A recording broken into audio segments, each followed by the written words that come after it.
Sign up on Stake using the code Stylebender299 and receive a 200% bonus on your first deposit. Stake is the best place to bet on UFC, and this weekend you'll get double winnings if O'Malley versus Vera finishes in the championship rounds, or if my fellow Stake ambassador Jailton Almeida finishes Curtis Blaydes in the first round. Don't miss out. Stake, bet smarter. Any updates you want to provide, people? Intro. Another fight card, UFC 299, ever so closer to that prestigious UFC 300. Yeah, this one is heavy. Let me see. Take it into it, yeah. Stack me in those sleeper fights. Let's go, let's go. Start from the bottom, start from the bottom. Ooh, okay, already I can see some names. I can see some peoples. I like that. John Calderwood to open up, beautiful. Oh, Pedro Munoz, that's nice. Oh, yo, Gummer versus Adesanya, that's a sleeper fight. I like that. C. Blair versus Jailton Almeida. This guy's on a roll right now. Curtis has always been that guy, so this is a big step up in competition. Yeah, but I feel like it's a sleeper fight if Almeida can't get him to the ground. Yeah, because Blaydes can wrestle. He's a big dude, and he can bang. He likes to bang. People sleep on his striking. Like, his striking might not be his original bread and butter, but it's a sleeper fight if Almeida can't get him to the ground, because he's got good wrestling as well, and he can take people down. He's taken a lot of big names down. Move on to the main card. I like this. The return of Petr versus Yadong. Yo, JDM. Yes, Gilbert Burns. I like that fight. Yes. The debut of Venom Page versus the Mouth, Kevin Holland.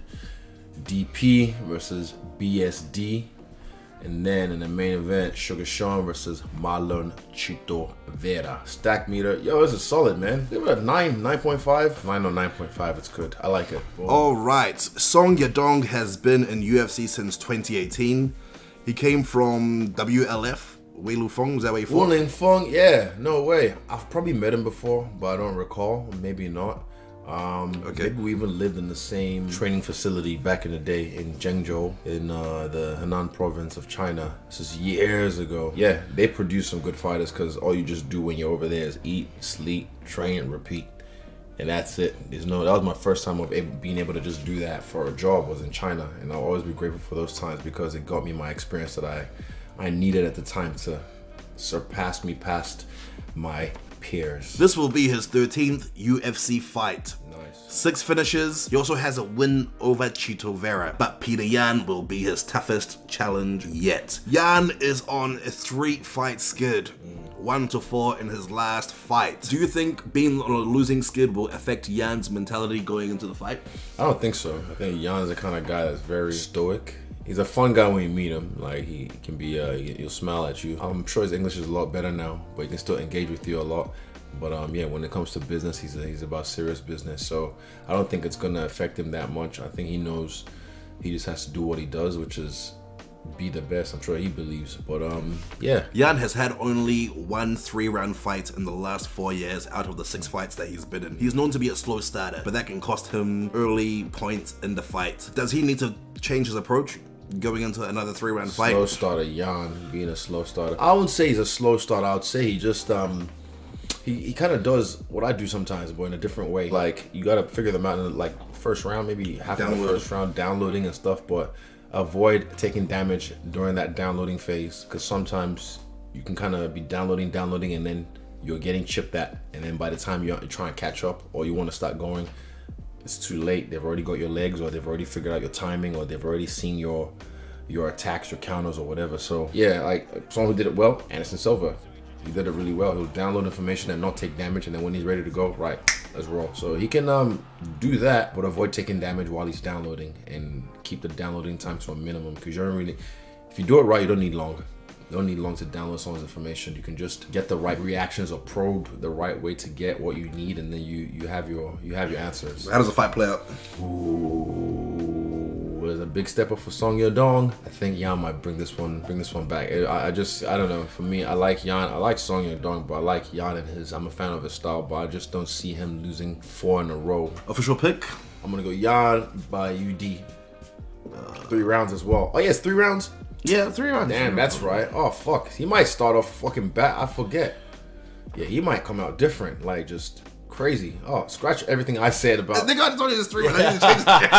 No, I'm used to him fighting 5 rounds. I'm used to him fighting 5 rounds. That's why I was like, that's right, it's a 3 round. It's the first fight of the fucking pay-per-view. So yeah, I think Jan is gonna come out crazy with this one. I'm gonna go Jan, and he might outperform Song Yadong. Gilbert Burns versus Jack Della Maddalena. Gilbert's always cool. I think last one, right? He was sitting there, giving saying hello. Gilbert's the man. He's never. I've always liked his energy whenever I see him, and even if I fight like a Brazilian, he'll still show them love, but he will always show me love, even if he goes for them. So I've always loved me and Gilbert are cool, and me and Jack are cool as well. I was even JDM's your boy. Yeah, I was still sparring with him. Where did I spar with him in? Wollongong?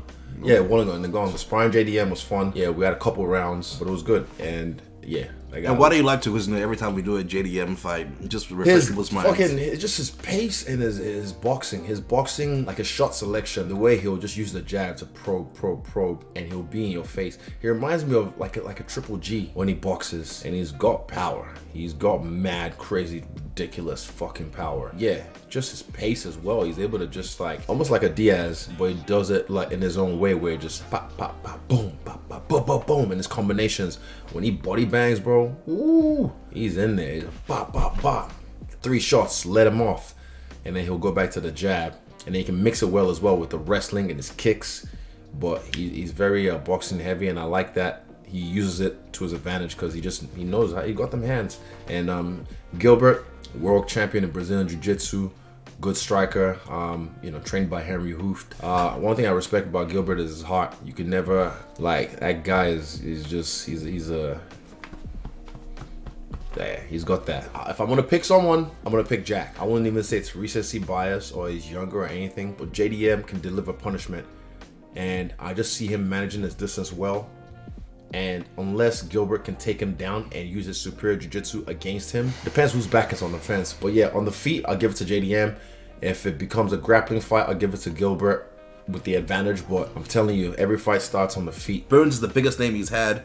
This will be the biggest card JDM's been on. How do you think he holds up under pressure, high stakes?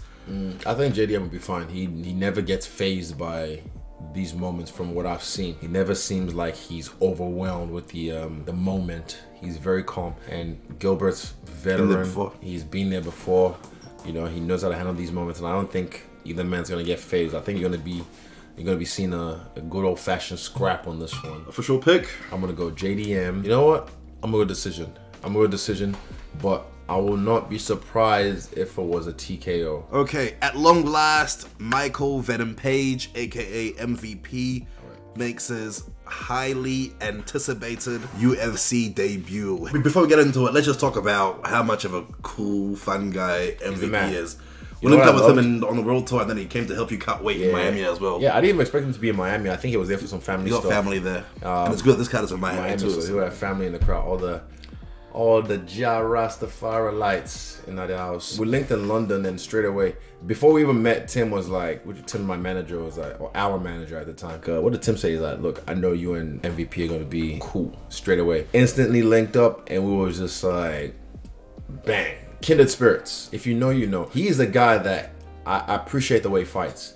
He gets in there, he's playful, he doesn't care what anyone thinks.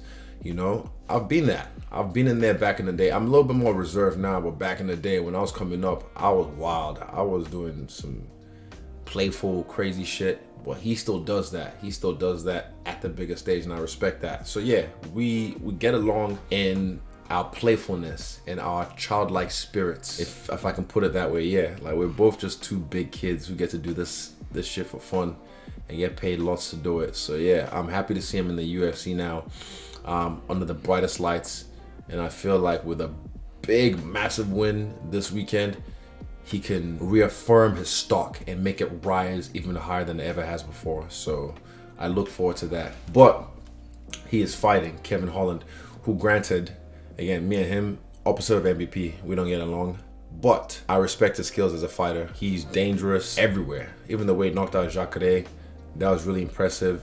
He's a Travis Lutter black belt. I think it's a great stylistic match for both of them because you're gonna get the jibber jabbing. They're both gonna be saying some shit. Does Kevin try and stand with him? Yeah. I think Kevin's ego is big enough where he's like, I'm gonna stand with this motherfucker. Let me see what this karate kung fu shit is like. You know, he's gonna stand with him. And just briefly, just so I'd have to play it, but hopefully you remember from the top of your head. Just talk to me about some of your favorite viral moments from MVP. You got, like, you know, the knockouts. You got some vicious knockouts, man. I hate seeing it sometimes. The most vicious one that I've seen it many times now is the one against Cyborg, where he cratered his fucking skull. Bro, the actual, like, the crater of doom, like, that's crazy. The guy went for a takedown, and his timing went, boom, jumping knee, and cracked his skull. Then he runs, grabs a Pokeball, and then puts that hat on, throws the Pokemon at him, and then... And the other one where he freaking just destroyed the kneecap. Oh yeah, with the kick. With the kick. That was weird. He created a face on the guy's knee. He's got a tornado kick as well. Like, yeah, that was the first one. That was the first one that got him viral. That was his first MMA fight. Tornado kick. Boom. Stands there and just cold looks at the, like, just the crowd. He brought a lot of showmanship to Bellator. Like, he brought no, not just showmanship. He brought a lot of eyes to Bellator. Just people wouldn't even know. From doing not being vanilla. Nah, you gotta be. He's different. MVP is different. He is MVP. Michael Venom Page, one of the most valuable players in this game. I like that. But yeah, I like this fight. How does this fight play out? I say it's gonna be To be honest, I want MVP to go in there and snipe this guy. But I just know Kevin is not one to just, like, back down. So I know he's gonna bring the fight, which could make it even easier for Michael to just find the shot and put him away. I'm gonna go MVP in this fight. I'm trying to think, is it a knockout or decision? I think it's gonna be a knockout. I think it's gonna be a knockout, like, just something crazy. What do I know though? Me and my friends, I love my friends. I love when they just do great shit, so yeah. Co-main event of the evening. DP he's that guy. I'll tell you my story with him, because I wouldn't say I was like a big Dustin Poirier fan, but then we cut weight at the same time when I fought Gastelum and he fought Max Holloway, and we're cutting weight. I always just thought he was a square guy, like real clean, squeaky clean, because that's how he kind of presented himself. But the jokes we were making in the sauna, and I know this because the sauna or whatever, when you're cutting weight and you're dehydrated, you be saying some shit. So for me, that made me kind of like him a little bit more. And then seeing the way that fight played out, he and Max gave it. Like, they put their heart and soul into that fight. And then he came out on top and became the interim champ, I believe. And then I went in there and became the interim champ as well. But yeah, Dustin's that guy, man. He's always down to scrap. He's a guy that has, you know, when he rocks the war cap, like Marvin Hagler, I get it, because that's how he fights. He's in there going to war. He's going to be killed or be killed. You know who I want to see him fight?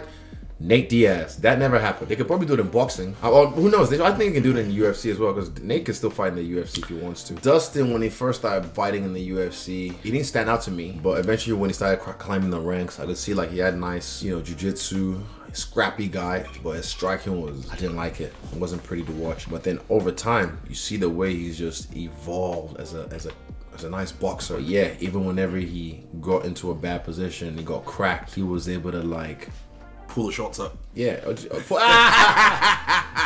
the shots up, my man said, good. Let's go. And then he'll just start fucking swanging. Benoit Saint-Denis, it just seems like a cold-blooded dude. He seems like he's just about business. He doesn't go in there, talk a whole lot. Apart from losing his UFC debut, where he got dominated 29-26 across the board, he's not been into the deep waters that someone like Dustin can drag him into. How important is that when you look at this matchup? Very important, because early on, if you can do all that stuff, Dustin can wear a lot, bro. Even that combination with Kevin Daniel, just that literally, like, what I'm about to say, I swear to God, like, Dustin can wear, because I thought that was over round 2. I was like, nah, Dan's got this. And then one thing as well, his recovery. He's really good with his recovery. You can see it in his fights. Even if he gets rocked, hurt, he can recompose physically and mentally. So what type of mentality should BSD have going into this fight, knowing that, you know, Dustin's gonna be there? Don't empty your clip straight away. Even if you hurt him, or if you see you're starting to get to him, don't get excited and think, oh, that's it. You can put work on, but just don't try and empty your clip.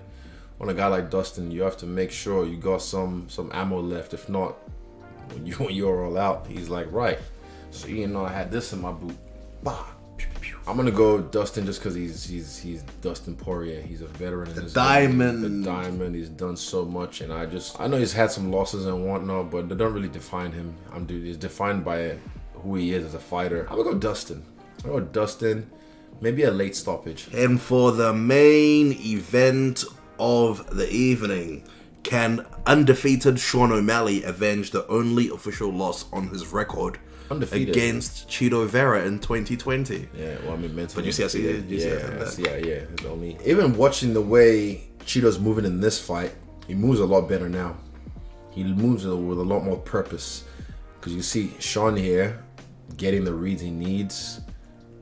Leg kicks are landing already. That's like the third or fourth one. That teep as well. He's so good at it. He uses it to knock out or set up Aljo. And even though Chito's trying to predict where he's gonna go. I see that. So Chito's right there being the general in the center, but Sean is okay with being on the outside, on the outskirts. This fight was 4 years ago, by the way, 2020. Crazy, right? But that's what I mean. Like, look at it now. I love destiny, man. I love when someone realizes what they need to do and to become champion, actualize their destiny, like the way Sean did. But this weekend could be Chito's turn, because he's been there, ups and downs, smiles and frowns throughout the UFC. So he could realize his destiny this weekend by becoming a champion. So pretty much, I watched this and yeah, Sean was just being the general and all this, like, you know, making him jump, the movements, the feints, and then everything changed when that leg kick landed. Calf kick. That leg kick landed. Boom. That right there. That's not good, because Sean straight at my. Oh, you see the toe? Yeah, you see the toe? Yeah, straight away. I said that's not good, because I was like, boom. Yeah. You can already see him something where he switched straight away. Boom. Yeah. I was like, you see the toe? He's catching his toes, catching already the big toe of the right leg. But watch how it landed. Boom. Boom. Oh. And then I look at the toe. Yeah, it's just weird. I've been there before. I've had it. Where did I have? Oh, Alex. Yeah, Alex but yours wasn't as detrimental. Yeah. I remember watching this live thinking like, what the fuck's happening? And good on Chito, I would say great on him for not getting overzealous, because most people there, they'll see that and just get excited and get fucking stopped. And that's pretty much the end of the fight. I mean, he made it to the second round, but it was just tripping over and then... Well, good on, even for Sean to be able to like, still, you know what, be able to... Southpaw, try and make off the back foot, because they're... I don't like that feeling. I remember the feeling. Oh, yeah. It's not good. And also good on him for not... Bro, Chito's playing the smart, man. Oh, I hate that feeling. I hate that feeling. What does it feel like? What does it feel like? Okay, if I go back to my one, you feel like your legs like spaghetti. Like, you just don't... You want to push off, or you can, even if your front foot, you want to put weight on it, it just feels weird, like unstable, like it's spaghetti. Pins and needles. Like... You know, someone just did the 5 fingers of death or something, and they just like, oh, my nerves. And it's not working. Not even pins and needles, just not there. It's not nice. It's not a nice feeling. But anyway, that was 4 years ago. Who do you think has evolved more? Chito. Chito's evolved more. Because Sean's gotten better as well, but he's gotten better at what he's great at, which is distance management, the teeps, his jabs, shot selection. That's what he's good at. Chito, main thing is just managing this distance. Either you're all the way out or you're all the way in, and out feint Sean. That's the thing. He has to out feint Sean, because not bite on as much. Yeah. Because the thing is, that's why you got to be all the way out. So you trust. If you're all the way out, then his feints don't. You're like, whatever, cool. But then there's guys who can, like, I do it. Lost does it so well. Junior Fa does it so well on me as well. Just you think you're all the way out, before you know it, they've crept in. Sean does that well as well. So it's gonna be a battle of distance. Who can play well at the distance and counter shots from Chito as well, to draw those shots out and counter him. But you're trying to counter a counter striker. That's some. I'm trying to do that. Yeah. It's gonna be a crazy fight. You know what? Official pick. I'm not gonna pick. Just because I think they will sort it out themselves. And again, I love Chito as a person. We have history like deeper than that, because even with Diamond, with Jamie, rest in peace, when they were Oyama and stuff like that, they used to tell me good things about him as well. He used to look after them. And again, whenever I've met him, he's always cool. And so is Sean. They always show respect, because they're fans of me and they appreciate me as people. So for me, I feel like it'd be a disservice to try and pick one to win. It's not my fight, it's their fight. So yeah, you guys can roll the dice on that one. May the best man win. I wish both guys the best in this fight, and hopefully they come out unscathed. But it's fucking fighting, man. It's gonna be a good fight. That's one thing I see. And also I like already. It's gonna be palpable in the fight when it comes to it. Hey guys, what's up? Izzy here. Like, subscribe, and comment if you enjoyed this video.